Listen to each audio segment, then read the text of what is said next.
Do you think we work better alone or in a team? Geert Hofstede was a Dutch psychologist who revolutionized how we understand cultures while working at IBM. He identified 6 key dimensions that shape national values and how we work, think and innovate. For example, the power distance, which how likely is for a person to address his superiors or institutions, criticizing them if necessary. But one of the most important dimensions is individualism versus collectivism. In individualistic cultures like the US or Northern Europe or UK, people value independence, personal achievement and new ideas. This often fuels innovation.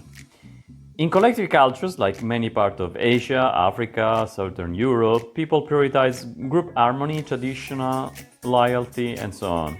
That's great for social bonds, but sometimes it slows down changes and entrepreneurship. For example, Italy overall scores high on individualism, with the score of 76 that is not that far from other cultures like US and Netherlands. However, if we go a bit deeper, there are cultural analyses at regional level that pinpoint north-south gradients, where in fact we see the north of Italy, especially urban industrial regions, leans toward individualism, autonomy and personal achievement, while southern Italy shows more collectivist traits, emphasis on family and loyalty, independence and obedience.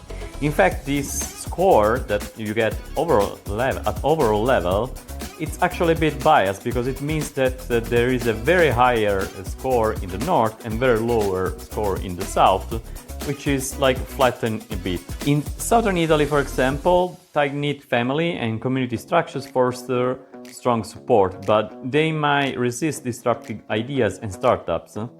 And innovation thrives where people are free to break away from those norms. This pinpoints the fact that even within a country you have such a huge difference, and even something good you don't realize is actually part of a culture that is like limiting a bit innovation.